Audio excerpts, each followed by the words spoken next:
स्वागत है आपका R9 टीवी पर। मैं हूं आपके साथ कुलदीप सिंह पठानिया। लखनऊ से बड़ी खबर का रुख करेंगे। कांग्रेस अध्यक्ष अजय कुमार लल्लू गिरफ्तार।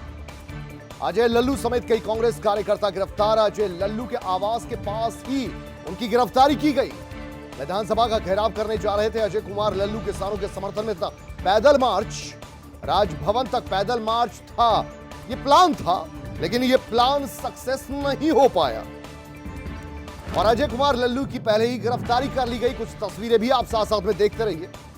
तो इससे पहले भी कई कार्यक्रम इनको अमली जामा पहनाने की कोशिश कांग्रेस अध्यक्ष उत्तर प्रदेश के अजय कुमार लल्लू करते रहे हैं, लेकिन सिरे नहीं चढ़ पाए क्योंकि यहां प्रशासन पहले से ज्यादा सतर्क है और खासतौर पर विपक्षी पार्टियों के नुमाइंदों को नजरबंद करना प्रशासन के लिए बहुत आसान हो जाता है। तो आज किसानों के समर्थन में पैदल मार्च निकाल रहे थे। राजभवन को कूच करना था, शायद राज्यपाल से मिलकर कोई ज्ञापन भी सौंपना होगा। किसानों के लिए आज उन्होंने अपना इमोशन दिखाना था, लेकिन ऐसा हो नहीं पाया।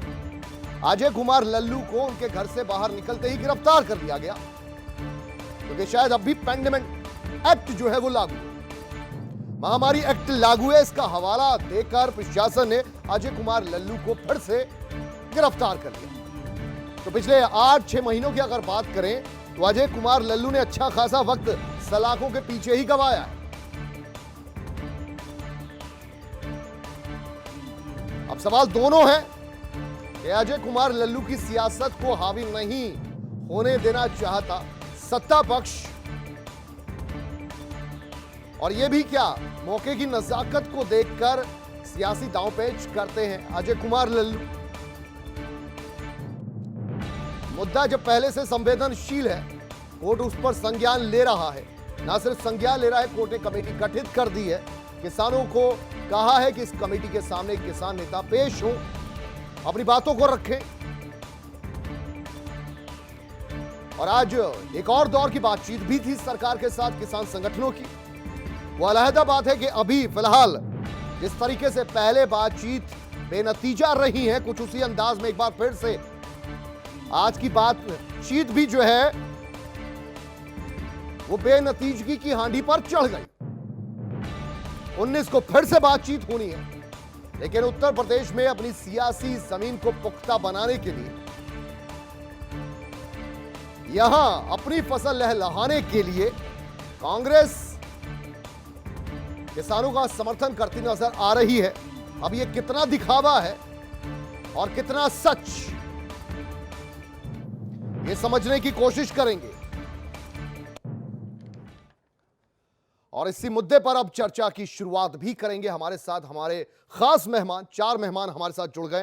भाजपा प्रवक्ता अशोक पांडे हमारे साथ जुड़ गए, कांग्रेस प्रवक्ता उमा शंकर पांडे भी जुड़ गए, सपा प्रवक्ता नाहिद लारी खान भी हमारे साथ जुड़ गए। बहुत बहुत स्वागत आप सभी का। और वरिष्ठ पत्रकार ब्रिजेश शुक्ला भी स्काइप के जरिए हमारे साथ जुड़ गए।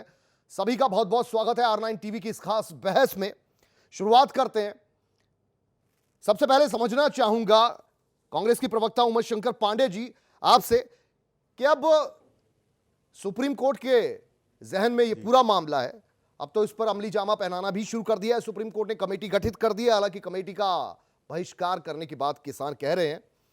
मौका क्या मुफीद चुना था अपने आज प्रदर्शन करने का, किसानों को अपना समर्थन दिखाने का, या फिर सच कुछ और है? क्योंकि बहुत सी बातें आगे चर्चा जैसे जैसे बढ़ेगी सामने आएंगी कि किसानों का कितना समर्थन आप करते रहे, लेकिन आज जिस तरीके से गिरफ्तारी कर ली गई अजय कुमार लल्लू की, उन्हें बाहर निकलने तक नहीं दिया गया और कई कार्यकर्ताओं को भी हिरासत में ले लिया गया, इस पर आपका फर्स्ट कमेंट क्या है?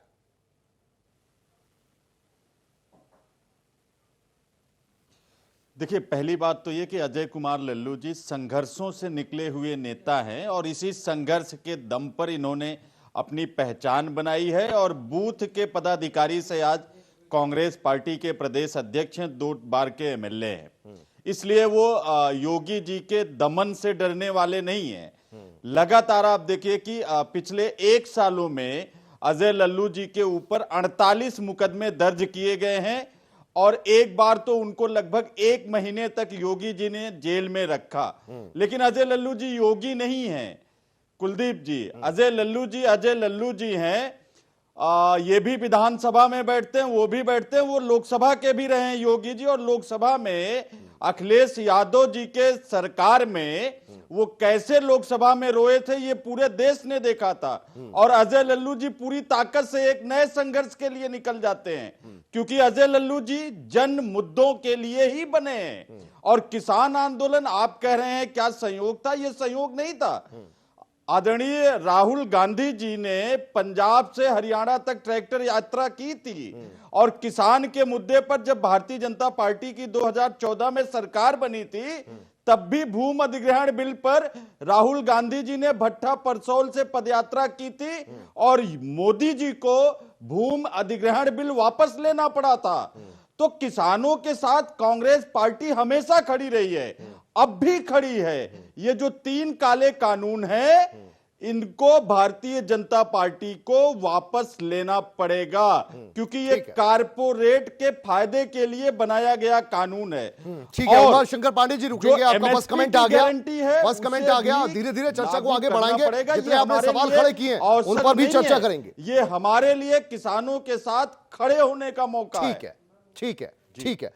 अशोक पांडे जी, अशोक पांडे जी, ऐसा क्या खौफ, ऐसा क्या डर है आपको, क्यों लगातार अजय कुमार लल्लू जी को पिछले कोरोना काल में 8-10 महीनों का दौर गुजरा होगा कोरोना काल का, जिसमें से 2 से 3 महीने तो आपने जेल में ही उन्हें बंद रखा, वो भी उस पार्टी के नेता को जिस पार्टी को आप कहते हैं कि धराशायी हो चुकी है, उसका कोई अस्तित्व नहीं है, तो फिर खौफ कैसा है आपको? निश्चित तौर पे देखिए, आपको बता दें कि निश्चित तौर पे धरना प्रदर्शन करने का, गांधीवादी तरीके से प्रदर्शन करने का हर आदमी को हक है। और ये अलग बात है कि कानून अपना काम करता है, उसमें भारतीय जनता पार्टी की सरकार से क्या मतलब है। कानून अपना काम करेगा, अगर अराजकता फैलने का कुप्रयास कोई करेगा तो निश्चित तौर पे उसको गिरफ्तार किया जाता है। आंदोलन में लगातार होता रहा, हम लोग भी जेल गए हैं, डंडा खाए, ये अलग बात है। किसान के नाम पर रॉबर्ट वाड्रा इन्हें दिखाई देते हैं, दामाद लॉन्चिंग फंड डीएलएफ घोटाले के किसान,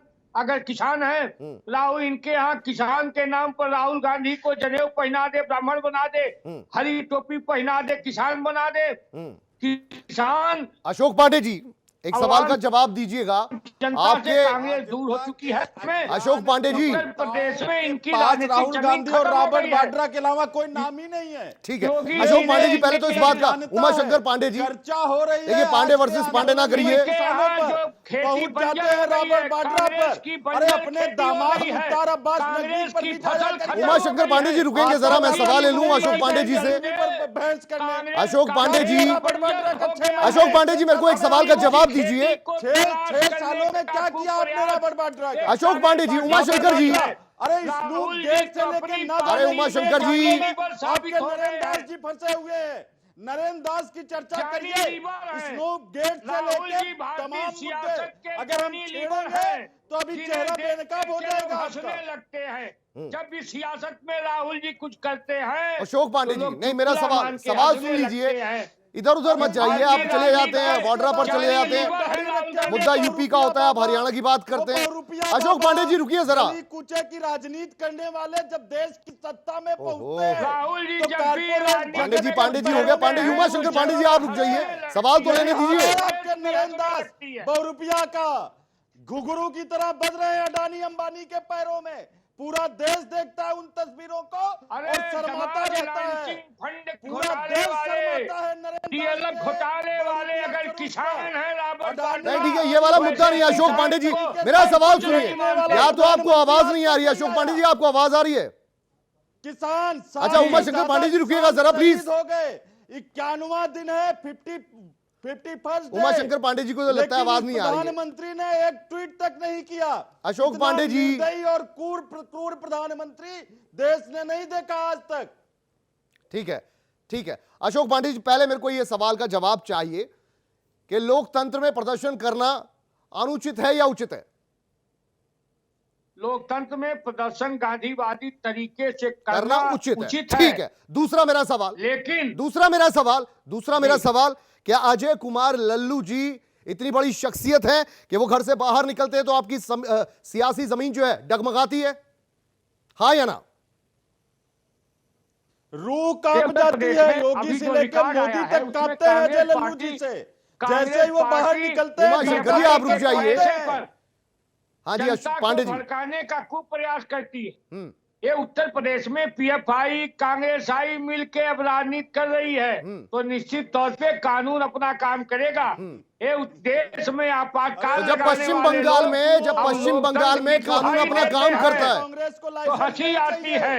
अशोक पांडे जी, पश्चिम बंगाल में आपके शीर्ष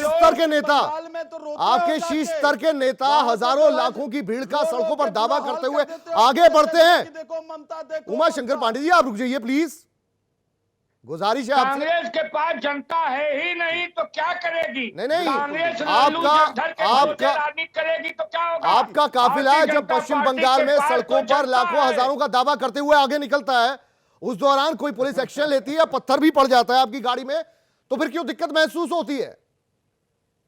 देखिए आपको बता दें, गांधीवादी तरीके से आंदोलन अगर कोई कर रहा है तो कोई बात नहीं है।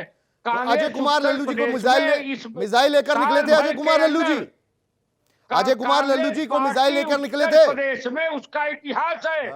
हर जगह, चाहे वो शाहीन बाग हो, चाहे उत्तर प्रदेश में हाथरस कांड हो, हर जगह कांग्रेस आई ने कुछ न कुछ जनता को बरगलाने का खूब प्रयास किया है, जो सामने आया है मामला। झूठ पार्टी इतना हाईलाइट अजय कुमार लल्लू जी खुद ना हो जितना आपकी सरकार हाईलाइट कर देती है अजय कुमार लल्लू जी को।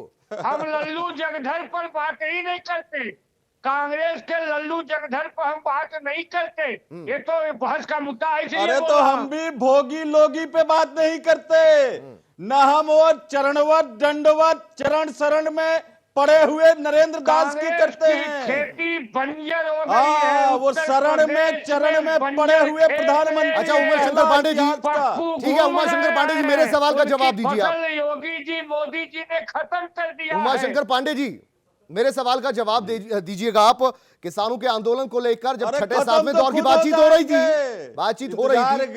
उमा शंकर पांडे जी जब छठे सातवें दौर की सरकार के साथ किसानों की बातचीत हो रही थी, किसान नेताओं की, राहुल गांधी जी करोड़ों का वो हस्ताक्षर अभियान लेकर राष्ट्रपति महोदय के सामने पहुंचते हैं।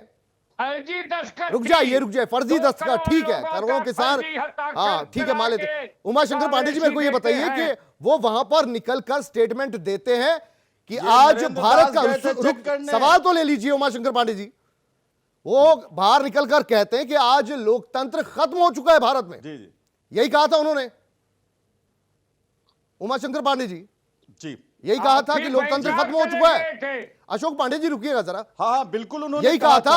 अच्छा ठीक है, लोकतंत्र खत्म हो जाता, एक मिनट ठीक है, इनको चुप कराइए, सवाल तो ले लीजिए मेरा, चुप कराइए, सुन लीजिए। ठीक है आप देखिए, नहीं उमा शंकर पांडे जी सवाल लीजिए पहले मेरा, कुलदीप जी सवाल तो ले लीजिए उमा शंकर पांडे जी। अब वो वापस आते हैं, बाहर आते हैं और कहते हैं कि लोकतंत्र आज इतना खतरे में है या खत्म हो चुका है, ऐसा पहले कभी नहीं हुआ। और उसके 24 घंटे के अंदर वो फ्लाइट पकड़ते हैं और मिलान पहुंच जाते हैं। जी लोकतंत्र खतरे में था और नीरो बांसुरी बजा रहा था। जी जी अच्छा, नहीं नीरो तो नरेंद्र दास जी है जो छोटी छोटी बात पे ट्वीट करते हैं। प्रियंका चोपड़ा क्या कपड़े पहनेंगी इस पर भी ट्वीट हो जाएगा, लेकिन 66 किसान शहीद हो गए और नीरो जो है सो रहा है। बंसी तो छोड़िए, नीरो गुफा में सो रहा है, ये अलग बात है। राहुल गांधी जी ने जो कही मैं उस पर आता हूं। और एक चीज और बता दें, आपने कहा मिलान चले गए, पहले इसी पर कह देता हूं, हमारी सांस्कृतिक परंपरा है कुलदीप जी, अगर घर का कोई बुजुर्ग जो है वो बीमार होता है तो लोग सारे काम छोड़कर उसको देखने जाते हैं। हम नरेंद्र दास की तरह नहीं है कि हम 92 साल की मां को नोटबंदी में लाइन में लगा देंगे।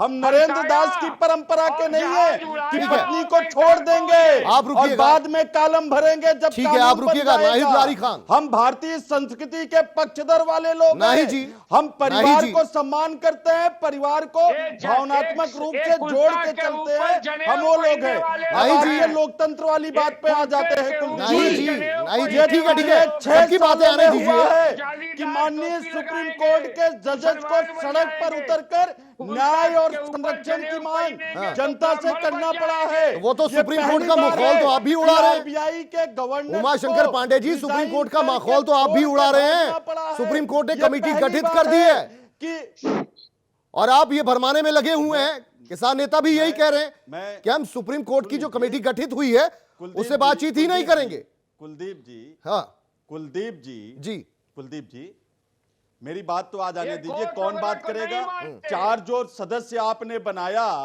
वो 4 सदस्य जो है अगर पहले से ही कृषि कानून के पक्षधर है, वो पहले से ही मेमोरेंडम दे रहे हैं। कमेटी किसान प्रधानमंत्री आंदोलन के मोदी ने खिलाफ। बनाई क्या? वो पहले से ही इन कमेटी किसानों को प्रधानमंत्री भटके मोदी ने हुए बनाई क्या? भ्रमित किसान कह रहे हैं। प्रधानमंत्री कौन जाएगा मोदी ने ये उनके कमेटी पास? बनाई, अमित क्या शाह ने माननीय बनाई, सुप्रीम उनसे कोर्ट तो आपका को वैर वैमनस्य हो ऐसे सकता है। निष्पक्ष सुप्रीम कोर्ट से कैसी सदस्यों नाराजगी? की कमेटी नहीं बनानी सुप्रीम चाहिए कोर्ट की थी क्यों क्या? अवहेलना?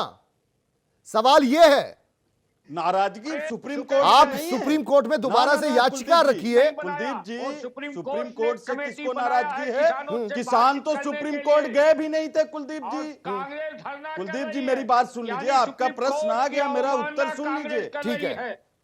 नहीं अरे लारी चुप जी, कराइए। नहीं लारी ये खान जी, प्रवचन बाबा को चुप कराइए। नहीं जब लारी से खान जी, सरकार ठीक है। बनी है, भाजपा प्रवचन ही देती जा रही है। नहीं लारी काम जी, कुछ नहीं, बस ठीक है। पांडे प्रवचन जी, प्रवचन प्रवचन। एक पांडे जी प्रवचन हैं, वो बाबा भी- दाढ़ी बढ़ा लिए, ये देखिए कोई ये दिक्कत क्या प्रवचन है? दिए जा रहे हैं। मेरी बात आ जाए जी। ठीक है। नाहिद लारी खान जी, कुलदीप जी मेरी बात आ जाए। नहीं नहीं, प्लीज, मेरी प्लीज, बात आ जाए गई ना, आपकी बीच में बात बस आ गई। प्रवचन दिए जा रहे हैं, नाहिद लारी काम खान इनको जी, कुछ नहीं है। मेरा सवाल देखिए, आपसे मेरी ये, बात आई नहीं। अच्छा ठीक। हाँ, अखिलेश यादव आप जुट चुके हैं, मुझे लग रहा है कि पूरी तरह एमएलसी चुनावों को लेकर, और अब किसानों को लेकर वो दरअसल भ्रम की स्थिति में है, क्योंकि उत्तर प्रदेश में जिस तरीके से किसानों का आंदोलन हो रहा है, खासतौर पर उसमें मशगूल है वेस्टर्न यूपी, वो भी दिल्ली के बॉर्डर के आसपास, और पूरे उत्तर प्रदेश में कहीं से भी कोई ज्यादा आंदोलित किसान नजर नहीं आ रहे हैं। अब वो मुझे लगता है कि समझ कर चल रहे हैं कि वाकई किसान इसके पक्ष में है या विपक्ष में है, तो बीच का रास्ता इख्तियार करूं, और इसलिए उन्हें लगता है कि अभी फिलहाल एमएलसी चुनावों पर फोकस करना ठीक है, दूसरी सीट पर कैसे हाथ आजमाया जा सकता है उस पर ज्यादा बिजी हैं। किसानों के समर्थन में वो कभी कभारी आते हैं, जब वो प्रेस कॉन्फ्रेंस करते हैं तो ज्यादातर यही होता है कि दूसरी पार्टी से तोड़ मरोड़ कर जो दूसरे विधायक या दूसरे कार्यकर्ता लाए जा रहे हैं उसी को लेकर प्रेस कॉन्फ्रेंस होती है, ज्यादा कुछ उसमें मसाला नहीं होता। पता नहीं कैसी बातें आप कर रहे हैं कुलदीप जी। मैं ताज्जुब कर रही हूँ आपकी सब बातें सुनकर। अरे समाजवादी पार्टी तो किसानों की मूल रूप से पार्टी है। हमारी पार्टी तो किसानों मजदूरों ने बनाई है, और समाजवादी पार्टी जब सत्ता में है तब, और जब विपक्ष में रहती है तब भी, तो हमेशा किसानों, मजदूरों, नौजवानों, महिलाओं के और कमजोर तबके के लोगों की तो हितों की लड़ाई लड़ती है। ये तो भाजपा है जो केवल, चूंकि भाजपा पूंजीपतियों ने बनाई है, इसलिए भाजपा केवल पतियों के बारे में, उनके हितों के बारे में सोचती रहती है। अगर आप उत्तर प्रदेश के किसानों की बात करें तो बहुत बड़ी संख्या में उत्तर प्रदेश के किसान तो आंदोलित थे, और वो सड़कों पर बाकी किसानों के साथ सड़कों पर आंदोलित थे। और आप देखिए कि यहाँ के तो बहुत बुरी स्थिति हो रही है। यहाँ जो सेंटर्स है वहाँ सरकार जो है धान खरीद ले रही है, धान नहीं खरीदे गए हैं।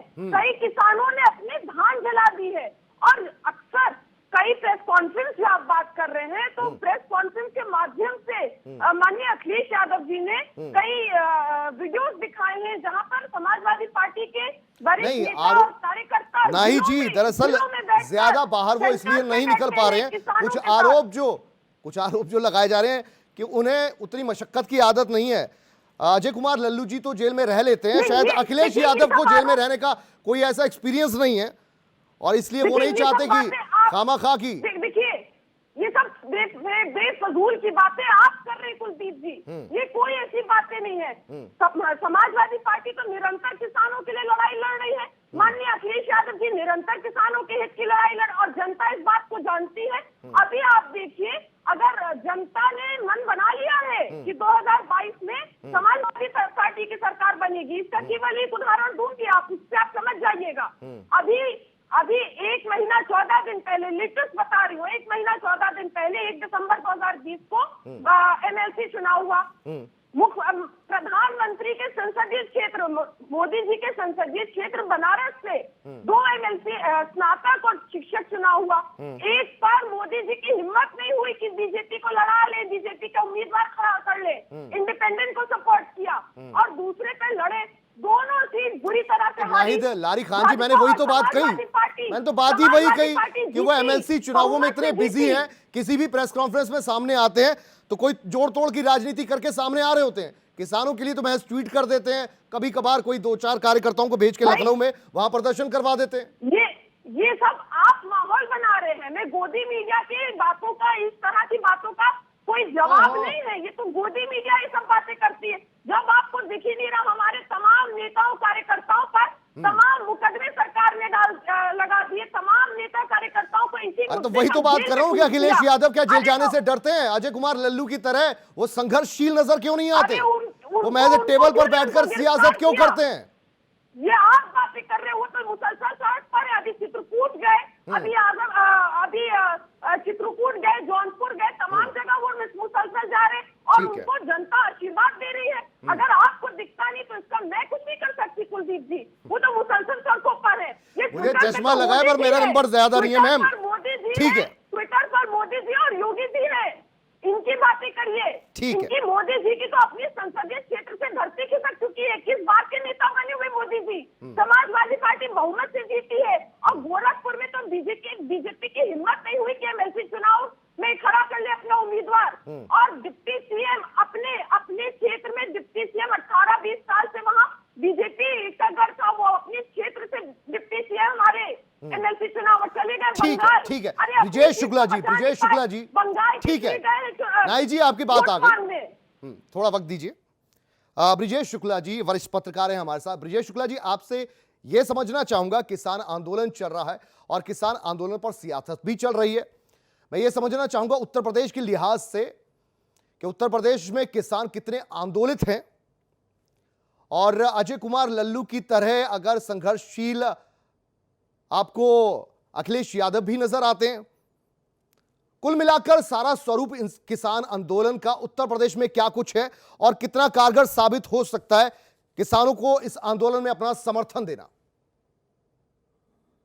देखिए कुलदीप जी, उत्तर प्रदेश में अब चुनाव आने वाले हैं और सारी गोटे इसी हिसाब से बिछाई जा रही हैं। जमीनी स्तर पे बीजेपी को लगता है कि उसके मुख्य प्रतिद्वंदी समाजवादी पार्टी और बहुजन समाज पार्टी है और जो स्थितियां उभर रही हैं वो यही है कि बहुकोणीय चुनाव हो सकता है। बीजेपी ये चाहती है कि बहुकोणीय चुनाव हो, अन्य कई कोण हो। तो अभी आपने देखा होगा कि आम आदमी पार्टी के नेता आए थे उत्तर प्रदेश में, उनको इतनी प्रमुखता दी गई उत्तर प्रदेश में, वो कुछ बोलते थे तत्काल सरकार के मंत्री आ जाते थे और वो उनको जवाब देने लगते थे। इससे मुझे तो उन्हें लगता था कि वो साहब विकल्प बन के आ रहे हैं, मुझे तो नहीं लगता क्योंकि मैं जमीन देख रहा हूं। तो ये जो बीजेपी की कोशिश है इस चुनाव को बहुकोणीय किया जाए, जो जमीन में कमजोर है उनको थोड़ा मजबूती दी जाए, जिससे लड़ाई बहुकोणीय हो। और उन्हें लगता है कि जब जमीन पर समाजवादी पार्टी और बहुजन समाज पार्टी कहीं ज्यादा उनका जनाधार है, तो ये सारी राजनीति है। और जहां तक किसान आंदोलन की बात है, किसान आंदोलन कुछ जिलों में है, उधर पश्चिम में जैसे आप जहां पर जो ये बेल्ट गई है तराई बेल्ट, उसमें उसका असर है। और टिकैत के आने के बाद पश्चिम उत्तर प्रदेश में भी इसका असर है। मैं तो अभी दौरा करके लौटा हूं और कहीं इसका विशेष असर नहीं है। अब ये पंजाब और हरियाणा के आंदोलन के रूप में बदलता जा रहा है, तो लोगों को लगता है उत्तर प्रदेश में कहीं भी किसानों से बात करिए तो वो इस आंदोलन को या तो जानते नहीं हैं या वो उसका समर्थन नहीं कर रहे हैं। ठीक है, समर्थन नहीं कर रहे हैं। मैं आपसे ये समझना चाहूंगा, किसानों के समर्थन में जो यूपी के अंदर की सीमाओं में जाकर, यूपी के अंदर के जिलों में जाकर, लखनऊ के आसपास जाकर किसानों के समर्थन में अगर मोर्चा खोलता है सत्ता पक्ष के खिलाफ, वो कितना फायदे में? कौन मोर्चा खोल रहा है? कोई भी मोर्चा खोलता है। अजय कुमार लल्लू जी मोर्चा खोल रहे हैं किसानों का समर्थन करने के लिए, राजभवन का कूच करना चाहते थे। वो अलग बात है कि पहले की तरह उन्हें फिर से नजरबंद कर दिया गया, गिरफ्तार कर लिया गया। लेकिन मैं ये समझना चाहता हूं कि अगर कोई किसानों के इस मुद्दे पर लखनऊ में अगर इसे सड़कों पर व्यापक उतरता है, परिप्रेक्ष्य में देखेंगे आप, पूरा किसान आंदोलन चूंकि दिल्ली में चल रहा है, इसलिए इसको व्यापक परिवेश में ही देखना होगा। तो वो एक संदेश देना चाहते हैं उत्तर प्रदेश के किसानों को भी, और कि साहब वो कांग्रेस इसके साथ खड़ी है। अब इसका नफा नुकसान आपको आगे पता चलेगा, क्योंकि अभी बुलंदशहर में एक चुनाव हुआ था, वहां पर एक ये मुद्दा कृषि कानून बना था, उसका कोई परिणाम नहीं आया। अब आगे क्या परिणाम आएंगे, किसान कैसे पलटी मार सकते हैं, या ये केवल 2 राज्यों का आंदोलन बन गया है, ये आने वाले दिन बताएंगे। और वैसे भी आप 2 महीने रुक जाइए, कई राज्यों के चुनाव होने वाले हैं, उसके परिणाम बता देंगे कि किसान आंदोलन क्या है, इसकी जमीन क्या है, कितना प्रभावी है, कितना निष्प्रभावी है। ठीक है, क्या बीजेपी इस आंदोलन में हार सकती है? ठीक है, नहीं हार सकती है, तो इसका मतलब ये किसान आंदोलन 2 राज्यों का ही माना जाएगा। उमाशंकर पांडे जी, जिस तरीके से ब्रिजेश शुक्ला ने कहा, और ये कहा कि आने वाले पंचायत चुनावों में ही शायद तस्वीर क्लियर हो जाएगी। पंचायत में अगर बाजी जो मार गई, पार्टी सत्ता पक्ष मार गई, तो ये समझ लीजिए कि किसानों का जो आंदोलन है वो कुछ राज्यों तक, 2 राज्यों तक सीमित है, और बाकी राज्यों का इससे कोई लेना देना नहीं है। लेकिन आप इस आंदोलन को बढ़ाना चाहते हैं, आप इस आंदोलन को जिंदा रखना चाहते हैं। आप भले ही इल्जाम लगाए सत्ता पक्ष पर कि आपके चलते, आपकी हठधर्मी के चलते यहां पर कई किसान जो हैं उनको अपनी जान से हाथ धोना पड़ गया, लेकिन आपकी हठधर्मिता के चलते भी दरअसल किसान अपनी जान से हाथ धो रहे हैं। ये मानेंगे आप? उमाशंकर पांडे जी। नहीं, कुलदीप जी, क्या आप ये कह रहे हैं कि कांग्रेस की हठधर्मिता से, हाँ जी कुलदीप जी, क्या आप ये कह रहे हैं कि कांग्रेस की हठधर्मिता से किसान की जान जा रही है, ये आप कह रहे हैं कुलदीप जी? जी, मेरा कहने का मतलब ये है उमाशंकर पांडे जी कि आपकी केरला में एपीएमसी नहीं है, मध्य प्रदेश में आपकी फ्री मार्केट है, प्राइवेट मंडियां आपकी काम कर रही हैं, विलासराव देशमुख ने उसको स्टार्ट किया था, उसकी शुरुआत की थी, वहां पर तो किसान खुश है। शेतकारी संगठन का जो कमेटी में अध्यक्ष रखा गया है, महाराष्ट्र से जो बिलोंग करता है, उसका भी यह कहना है कि आपने जो कानून महाराष्ट्र में लागू किया उससे किसान खुश है। तो मैं ये भी तो समझना चाहूंगा कि भ्रम की स्थितियां कैसे, कौन क्यों पैदा कर रहा है। देखिए कुलदीप जी, आप अब सुन लीजिए, मैं समझ गया जी। पहली बात तो ये कि आंदोलन किसान का चल रहा है और किसान और सरकार के बीच बातचीत चल रही है, और कुछ लोग सुप्रीम कोर्ट भी गए और माननीय सुप्रीम कोर्ट में ने उसी में से एक को 4 सदस्यीय कमेटी में भी शामिल कर दिया। तो अब मुझे लगता है आपके दर्शक पूरी पिक्चर अपने आप समझ रहे हैं। दूसरी बात, कांग्रेस पार्टी किसानों के समर्थन में डे 1 से खड़ी है, हम उनका सहयोग कर रहे हैं और करते रहेंगे, आप ये लगातार देख रहे हैं। एक जो स्क्रिप्ट तैयार की गई है कुछ मोदी जी के चुनिंदा मित्रों के द्वारा, उस स्क्रिप्ट को लागू करने के लिए मोदी जी की यह हठधर्मिता है। आप देखिए कैसे अडानी एग्रो विलमार को कैसे हजारों एकड़ जमीन अहमदाबाद, आपके हरियाणा में और पंजाब में दिए गए। पंजाब में पहले से ही इन्होंने जमीन खरीदी, इस कानून के सुगबुगाहट के पहले ही। हरियाणा में सरकार ने लैंड यूज बदल करके खट्टर जी ने अडानी जी को दे दिया। यहां तक कि जो सरकारी कोल्ड स्टोरेज और वेयर हाउसेस थे वो भी अडानी जी को लीज पर दे दिया, वो भी लीज पर दे दिया। जी, पंजाब में जमीन खरीदी तो कोई डिक्लेरेशन तो दी होगी, किस वजह से, किस पर्पस के साथ जमीन की खरीदी हो रही है? हाँ जी, हमें वहां पर सरकार ने नहीं दिया है कुलदीप जी, कोई कहीं भी जमीन खरीदने के लिए स्वतंत्र है, वहां पर सरकार ने नहीं दिया है। हरियाणा में खट्टर सरकार ने बाकायदे लैंड यूज परिवर्तित करके जमीन अडानी जी को दे दिया। जो सरकारी वेयर हाउसेज और फगवाड़ा में, जलंधर के पास फगवाड़ा में पर अडानी जी को दे दिया। अहमदाबाद में कौड़ियों के भाव जमीन अडानी जी को हजारों एकड़ दे दिया गया। और ये मई के पहले, कुलदीप जी, ये मई के पहले का मामला है, कानून के पहले। फगवाड़ा में जलंधर के पास बिल्कुल वैसे ही जैसे नोटबंदी में आलू की फैक्ट्री का लॉन्च कराने के लिए, ये नोट बदल लिए थे, फूड प्रोसेसिंग यूनिट को लॉन्च कराने के लिए अमरिंदर सिंह साहब ही पहुंचे थे।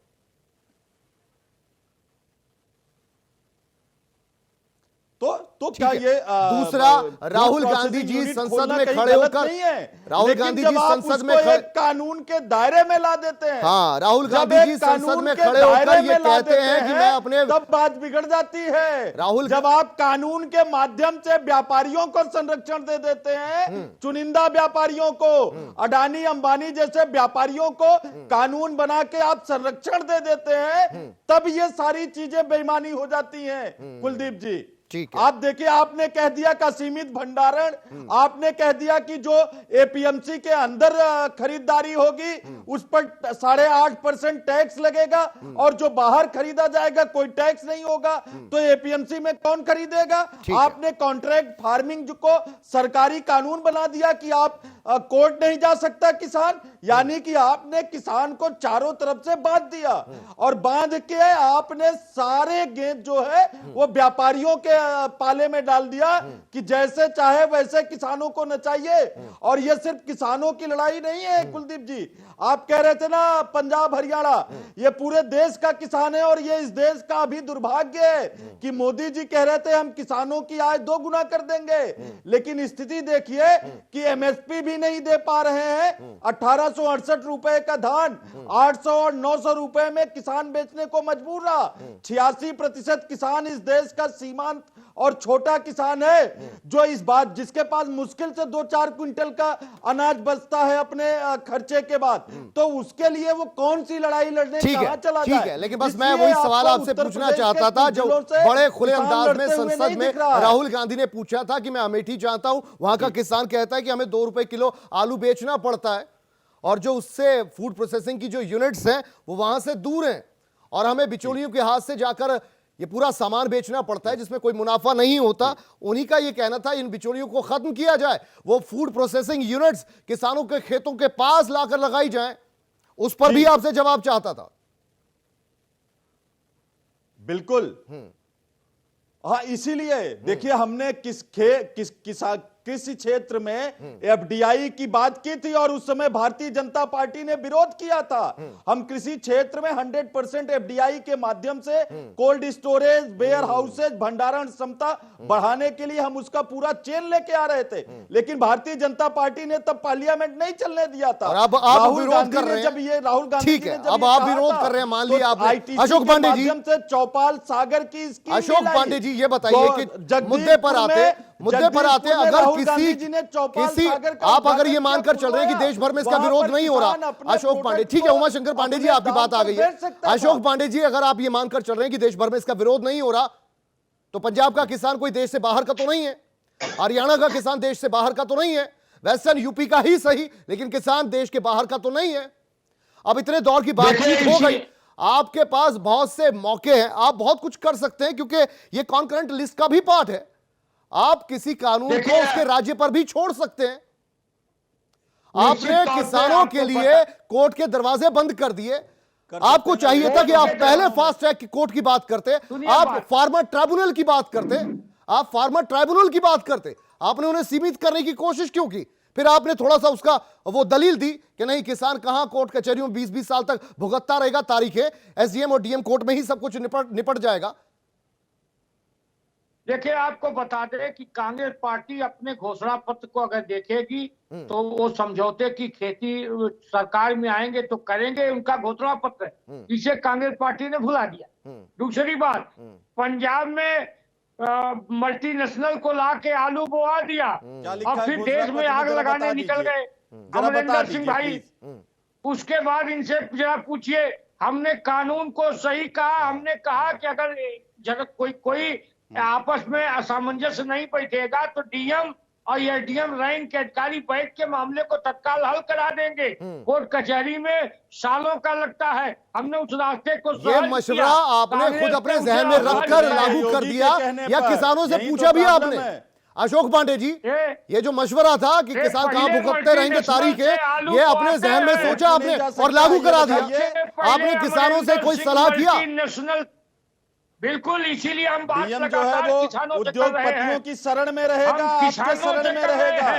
कोर्ट क्यों नहीं जा सकता? जैसे फर्जी किसान से नहीं, हम सही में किसान से बात कर रहे हैं। ठीक है, अभी ब्रिजेश शुक्ला की जी। बात कर अरे रहे ये हैं हरियाणा फर्जी में। पति और नहीं, फर्जी रुकिए। बेटे की बात कर लीजिए, फर्जी डिग्री की बात कर लीजिए, जमीन वो फर्जी डिग्री इंटायर पॉलिटिकल साइंस की बात कर लीजिए, वो फर्जी ऐसा ब्रिजेश शुक्ला जी। मामला चल रहा है। ठीक है, ठीक है, फर्जी ठीक है, ठीक लोग है। हैं। अब सूबे की तरफ थोड़ा लौटते हैं, उत्तर प्रदेश की तरफ थोड़ा लौटते हैं अशोक पांडे जी। और जो अपने पिताजी के अंतिम संस्कार में न जा पाए, न जाए, ऐसे पुत्रों की भी बात कर लीजिए, ये दुर्भाग्यजनक है। बात कर सुप्रीम लीजिए। कोर्ट ने जब बना फर्जी दिया बेटा, कमेटी, फर्जी पति, तो फर्जी फर्जी डिग्री डिग्री, नहीं चलेगी। फर्जी ये डिग्री, लल्लू फर्जी जगदार बेटा, फर्जी फर्जी लोग हैं पति। उत्तर प्रदेश में। अरे अपनी फर्जी इनकी बेटा, अच्छा, ठीक है, ब्रिजेश शुक्ला जी, फर्जी ब्रिजेश शुक्ला जी, पति, आपसे ये समझना चाहूंगा, बंजर हो गई है। फर्जी इसलिए इसमें कोई दो राय नहीं कि सरकार असफल रही है डिग्री, या सरकार की हठधर्मिता थी। फर्जी डिग्री। हालांकि सरकार ने बार बार बातचीत का फर्जी न्योता डिग्री। जरूर दिया, लेकिन सुप्रीम फर्जी कोर्ट की भी डिग्री। यही ऑब्जर्वेशन है। भले ही मेरी बोलिए, ऑब्जर्वेशन कुछ फर्जी हो, लेकिन डिग्री। सुप्रीम कोर्ट की यही ऑब्जर्वेशन है कि फर्जी सरकार डिग्री। जो है असफल रही है। बोलिए, लेकिन फर्जी अब डिग्री। उत्तर प्रदेश के हालातों पर आते हैं, लेकिन उससे पहले यह भी समझना चाहूंगा, बार बार अडानी अंबानी को लेकर ये भ्रम की स्थितियां पैदा की जाती हैं, या वाकई अडानी और अंबानी का इसमें बहुत अच्छा खासा नाता है, बहुत बड़ा लिंक है। हालांकि रिलायंस की अगर बात करें तो उन्होंने कोर्ट में एफिडेविट देकर कहा है कि ना इससे पहले हमारा कॉन्ट्रैक्ट फार्मिंग से कोई नाता रहा, ना आगे भविष्य में कोई ऐसा करने का हमारा इरादा है। विजय शुक्ला जी। देखिए कुलदीप जी, मैं पिछले 35 साल से यही सब लिख रहा हूं, यही देख रहा हूं, पत्रकारिता कर रहा हूं। जिसकी सरकार होती है उसके खिलाफ अडानी अंबानी बिरला टाटा ये सब चला करता है। ये एक राजनीति का स्वरूप हो गया है कि साहब जब वो सरकार में आते हैं तो फिर अडानी अंबानी चलते हैं, और जब दूसरे लोग आते हैं तब उनके लिए चलते हैं। अब जैसे पंजाब है, अमरेंद्र सिंह जी प्रयास कर रहे हैं कि किसी तरह उद्योगपति, उन्होंने मीटिंग भी की थी, उसमें भी अंबानी के लोग गए थे। तो जो सरकार में रहेगा उसको उद्योगपतियों को इसलिए लाना पड़ेगा क्योंकि आपको रोजगार देना है। सरकारी क्षेत्र में हम रोजगार दे नहीं सकते। अब ये है कि साहब अडानी को दिए जाए, अंबानी को, ये केवल कांग्रेस नहीं, इसके पहले बीजेपी इसे मुद्दा बनाती रही है कि साहब पूंजीपतियों को लुटाए दे रहे हैं। ये आम आदमी के बीच इसका कोई मुद्दा नहीं है, क्योंकि वो सुनते सुनते पक गए। उनको लगता है साहब सरकार आप जब नहीं दे सकती तो कोई दे उनको रोजगार, ठीक है। और ये सरकारें भी जानती हैं। इसीलिए बड़े बड़े महोत्सव होते हैं, जॉब महोत्सव, उसमें बड़े बड़े उद्योगपतियों को बुलाया जाता है, उनकी खातिरदारी की जाती है, उनका महिमा मंडन किया जाता है, उनको माला पहनाए जाते हैं। तो हर जगह सरकारें कर रही हैं। इसका कोई राजनीति का, इसमें आम लोगों पर कोई इसका असर नहीं है। ये जब जो विपक्ष में रहता वो उसकी चीखता है, चिल्लाता है। एक बार फिर कोई विजय शुक्ला जी उत्तर प्रदेश की तरफ लौटते हैं, उत्तर प्रदेश की तरफ लौटते हैं, और मुद्दा हमारा लल्लू जी का भी है। हम ये समझना चाह रहे हैं कि कांग्रेस की सियासत अब किस करवट बैठ रही है, क्या उन्हें एस्केलेरेशन मिल रहा है यूपी की सियासत में? क्योंकि जब बिकरू कांड होता है तो बिकरू कांड के बाद, हालांकि उससे पहले ही शुरुआत हो जाती है, बिकरू कांड के बाद ब्राह्मणवाद की राजनीति शुरू कर दी कांग्रेस ने, यहां तक कि उनके मुख्यमंत्री का चेहरा भी ब्राह्मण ही होगा। फिर हाथरस होता है तो हाथरस याद आता है, राजस्थान को वो भूल जाते हैं। इन सभी मुद्दों के साथ संघर्ष करती हुई तस्वीर जो अजय कुमार लल्लू की नजर आती है, उसमें आप कांग्रेस के लिए कितना बड़ा स्कोप देख रहे हैं? देखिए कुलदीप जी, समस्या ये है कि कांग्रेस को जमीन से शुरू करना पड़ेगा, संगठन को मजबूत करना पड़ेगा। ये समस्या हर बार होती है। राहुल गांधी इसके पहले बहुत संघर्ष कर चुके हैं उत्तर प्रदेश में, प्रियंका गांधी काफी दौरा कर चुके हैं, आजकल नहीं आ रही हैं, तमाम मीटिंगें हो चुकी हैं। कांग्रेस के लिए बहुत कठिन रास्ता है, कांग्रेस को लिए बहुत मेहनत करनी पड़ेगी। और वास्तव में जब आधार खिसकता है तो आपको एक एक करके जोड़ना होता है। अब उसके लिए प्रयास हो रहे हैं, कितना ये जोड़ पाएंगे ये कठिन काम है। कारण कि लोकसभा चुनाव मैंने देखा था, मुझसे कांग्रेस के नेता कहते थे साहब प्रियंका जी आ गई हैं, एक क्रांति आने जा रही है। कोई क्रांति नहीं आई, अब क्रांति आएगी। मुझे लगता है कि प्रयास के बाद हो सकता है क्रांति आए, हो सकता है इनके संघर्षों का असर हो सकता है कि इनका संघर्ष कोई नया कोई गुल खिलाए और सफलता मिले। लेकिन फिलहाल उत्तर प्रदेश की जमीन अच्छा, जो है ब्रिजेश शुक्ला जी, कांग्रेस के इस लिए बात अभी में पथरीली है और उसको संघर्ष करना पड़ेगा। विजय शुक्ला जी, इस बात में कितनी सच्चाई है? ये बताया जा रहा था, ये कहा जा रहा था कि अजय कुमार लल्लू जेल में रहते हैं और रहते रहते उनके खेमे भी पट गए। प्रियंका गांधी वाड्रा ने उनको पूछना छोड़ दिया। वो चाहती थी कि जेल में अभी अंदर टंगे रहें, थोड़ी सियासत और खिंचे और कांग्रेस को थोड़ा बल मिले। अच्छा ये बताइए, कोरोना काल में सबसे ज्यादा संघर्ष किसने किया? कांग्रेस के लल्लू जेल में रहे कि नहीं रहे? जी जी, खुद राहुल गांधी, प्रियंका गांधी राजस्थान सीमा में गई कि नहीं गई? आने वाले जो पदयात्रा पैदल लोग आ रहे थे मजदूर, उनसे लोग सबसे ज्यादा यही नेता मिले। लेकिन अभी उपचुनाव हुए थे उत्तर प्रदेश में, क्या परिणाम सामने आए? तो इसके लिए पहले संगठन मजबूत करना पड़ेगा। मैं फिर वही बात कह रहा हूं कि आपको कोई लड़ाई जीतने के पहले अब मैं आप किसान आंदोलन की बात बता रहा हूं आपको। किसान आंदोलन के खिलाफ बीजेपी गांव-गांव एक सम्मेलन कर रही है, हर ब्लॉक में जाकर। इसके लिए विपक्ष को भी उतरना होगा। वो समझा रहे कि साहब आपका गेहूं नहीं जा पाता था, अब हमने खुला खोल दिया, आप जहां चाहे ले जाओ। ये तो समझाने वाली बात है। आपने दिमाग में बैठाए दे रहे हैं, दूसरे को भी मैदान में उतरना चाहिए। केवल दिल्ली के संदेशों से आंदोलन नहीं चलते हैं। ये गांव स्तर पे आंदोलन करना होगा, गांव में समझाना होगा, उमाशंकर पांडे जी, यही थोड़ी बहुत बड़ी कमी कर रही है। संघर्ष की शक्ल तो उनकी दिखाई पड़ती है। अजय कुमार लल्लू जी, इसमें कोई डाउट नहीं है, कोई संशय नहीं है कि सबसे ज्यादा अगर कोई परिश्रम करता दिखाई दे रहा है किसी पार्टी का शख्स तो कांग्रेस के अजय कुमार लल्लू जी हैं। लेकिन दिक्कत यह है कि वो मुद्दे तो पकड़ रहे हैं देशव्यापी। प्रादेशिक मुद्दों को जब तक आप पकड़ेंगे नहीं, तब तक अपनी जड़ें मजबूत कैसी करेंगे?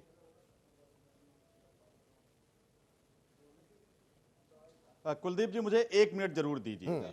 देखिए, मैं ब्रिजेश जी को सुन के रहा मुद्दों था। पर भी कांग्रेस ने प्रयास कांग्रेस किया था। पार्टी ने सबसे पहले प्रियंका गांधी जी ने अपने संगठन पर ही ध्यान दिया और पिछले 1 सालों से अगर ब्रिजेश जी ने ध्यान दिया हो तो प्रदेश की कमेटी बनी, फिर जिले की कमेटी बनी और उसके बाद ब्लॉक लेवल पर अध्यक्षों का सिलेक्शन हुआ, उसके बाद ब्लॉक की कमेटी बनाई गई। अब न्याय पंचायत और बूथ लेवल की हमारी कमेटियों का कार्य अंतिम दौर में है।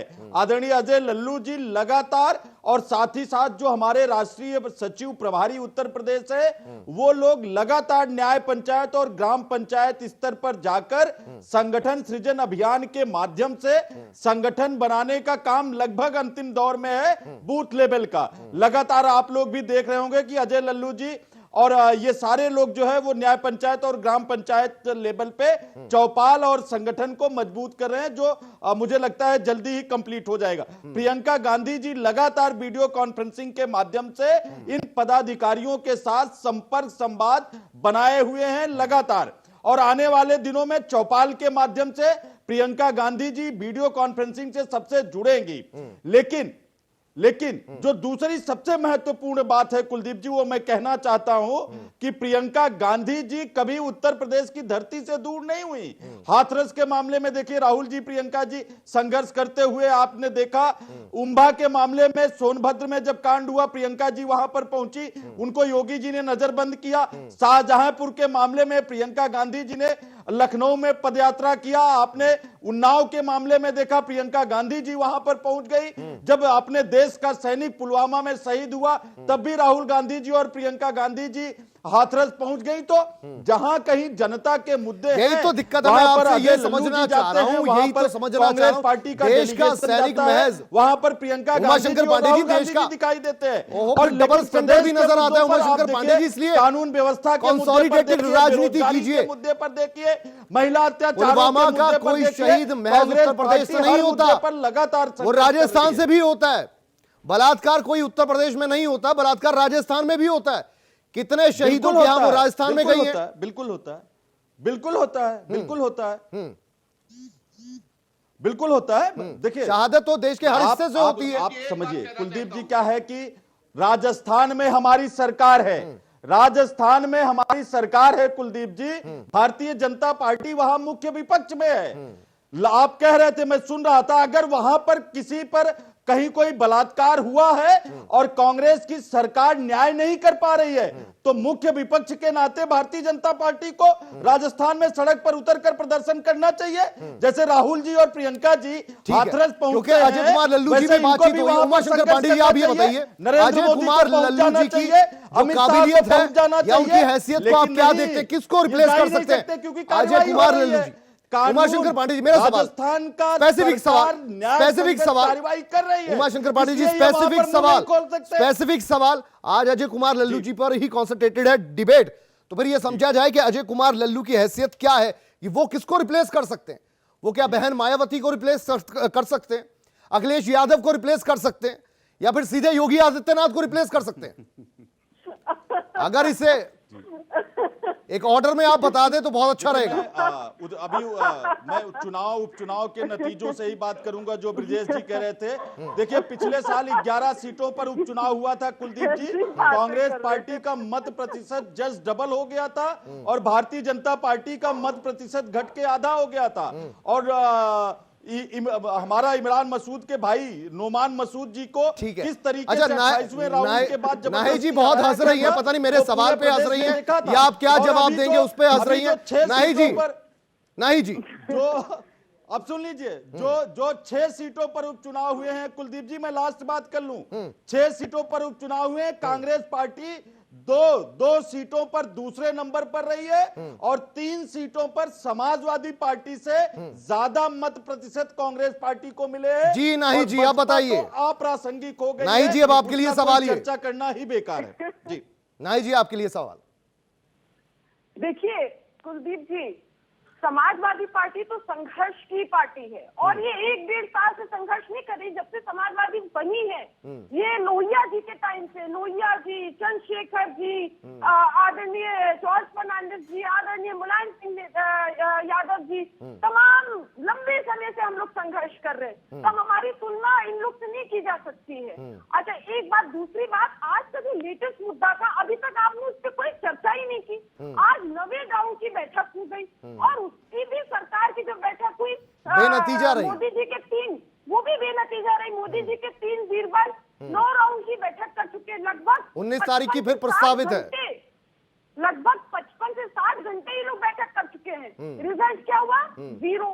तभी तो सुप्रीम कोर्ट बीच में आया ना। हम अपनी अभी टेंशन छोड़ देते हैं, सुप्रीम कोर्ट बीच में आ चुका है। मुझे ये बताइए कि जो सवाल मैंने आपसे पूछा था, और आपके सवाल पर और ज्यादा बात कहूं, आप इतनी संघर्षशील पार्टी हैं कि आप कहती हैं कि आप तो खुद वैक्सीन भी अपनी बनाएंगी, अपनी वैक्सीन बनाएंगी तभी लगाएंगी, तभी आपके कार्यकर्ता लगाएंगे, ऐसा भी है क्या? भाई देखिए, सबसे बड़ी बात, वैक्सीन की अगर जो भी भ्रम है वैक्सीन को लेकर, मैं तो कहती हूँ हमारा तो सुझाव है, वैक्सीन सबसे पहले माननीय मोदी जी, उनका पूरा मंत्रिमंडल, उनके सब परिवार और फिर केंद्र से लेकर जमीनी स्तर तक, जिले स्तर तक जितने भी इनके पदाधिकारी हैं, राष्ट्रीय अध्यक्ष, प्रदेश अध्यक्ष और जितने पदाधिकारी हैं, जहां जहां इनके चीफ मिनिस्टर हैं, उनका पूरा मंत्रिमंडल, उनका पूरा परिवार, तो देश हित और वैज्ञानिकों के सम्मान में सबसे पहले वो वैक्सीन लगाए, तो सारी भ्रम की स्थिति खत्म हो जाएगी, सारा भ्रम खत्म हो जाएगा।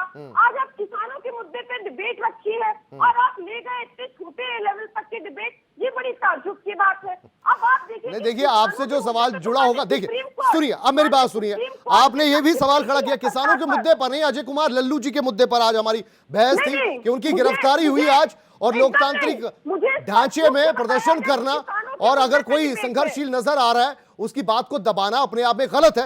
इस पर दरअसल हमारी बातचीत थी, लेकिन मैं आपसे सवाल ये करना चाहूंगा, मुझे ये बताइए किसानों के लिए संघर्ष करने, नहीं जी एक सवाल बताइए, अगर आप भ्रम की राजनीतियां करती हैं, आप कहते हैं कि वैक्सीन आ रही है हम लगाएंगे नहीं, ये मोदी जी की वैक्सीन है, कल को फिर तो ग्राउंड ब्रेकिंग सेरेमनी राम मंदिर की प्रधानमंत्री मोदी ने की, आप मंदिर भी नहीं जाएंगे? अखिलेश कह दे मैं मंदिर नहीं जाऊंगा, नहीं जाएंगे क्या?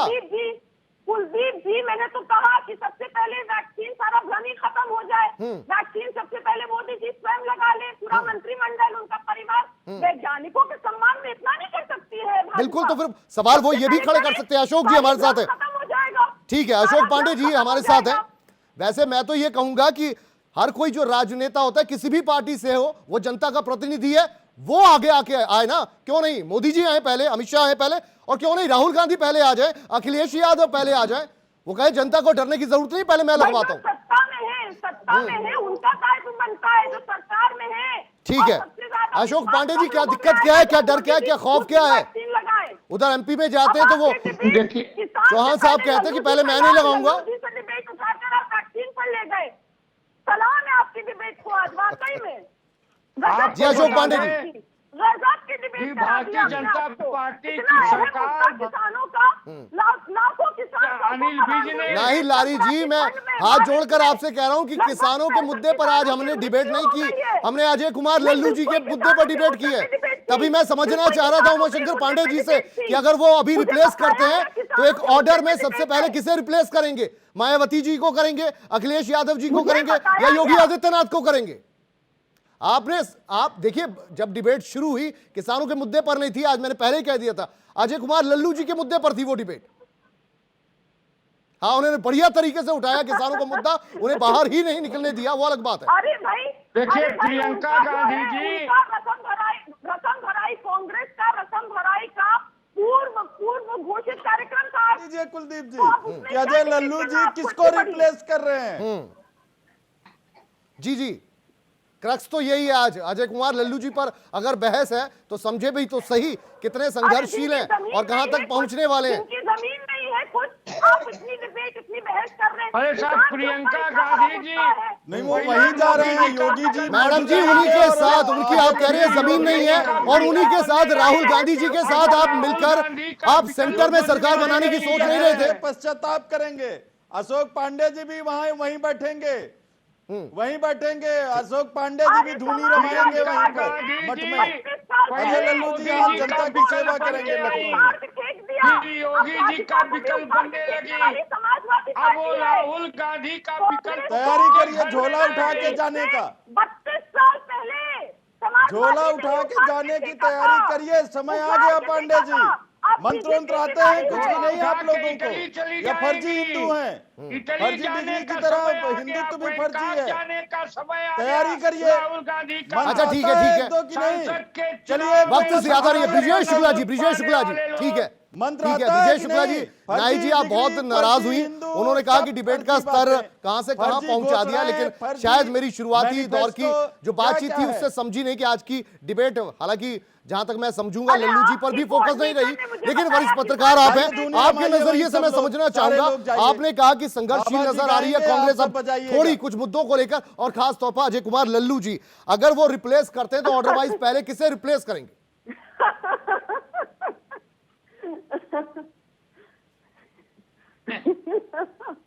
वो प्रियंका जी को जी ब्रिजेश शुक्ला जी। हाँ कुलदीप जी, मैं वही बता रहा हूँ कि अभी ये कहना, ये तो वही बता सकते हैं कि किसको रिप्लेस करना चाहते हैं, मंत्र याद करना शुरू करिए। सबसे पहले विपक्ष को ही रिप्लेस करना होगा, तभी बीजेपी से टक्कर होगी। पहले विपक्ष के ही ऊपर आना होगा। योगी जी की चलागिरी करेंगे कि नहीं? सबसे पहले सवाल ये है, मुझे नहीं लगता बीजेपी से लड़ेगा कौन, छोड़ जाएंगे साथ। जो लड़ेगा उसी ये साबित करना होगा, और ये अभी कांग्रेस को करना बाकी है। बड़े नेता होकर उभरे हैं। अशोक पांडे जी, क्या कुछ कहा आपने?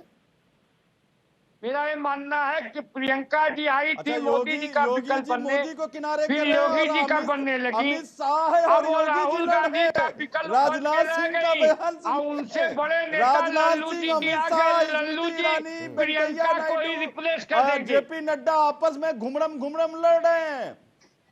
चलिए ठीक है कुछ नहीं, लेकिन यहाँ बटेर यही आएगा, घबराइए नहीं। ठीक है आप सभी मेहमानों का बहुत बहुत शुक्रिया इस चर्चा में शामिल होने के लिए। लेकिन यहां समझना यह बड़ा जरूरी है कि 2000 यानी कि अगले साल जब चुनाव होने उससे पहले कांग्रेस अब जो मशक्कत कर रही है, और नेतृत्व किसका मिला है? अजय कुमार लल्लू जी का। और यह देखा जा रहा है कि अजय कुमार लल्लू जमीन पर अच्छा खासा काम करते, संघर्षशील वो नजर आते हैं। लेकिन सबसे बड़ा सवाल यही था, जो क्रक्स था इस डिबेट का, मैं समझना चाह रहा था कि अगर अजय कुमार लल्लू इसी तरीके से प्रदर्शन करते हैं और उसमें सफलता हासिल करते हैं तो फिर सबसे पहले वो किसे रिप्लेस करेंगे, ये जानना अब थोड़े दिनों में खुद ही समझ आ जाएगा। बहुत बहुत शुक्रिया आप सभी का।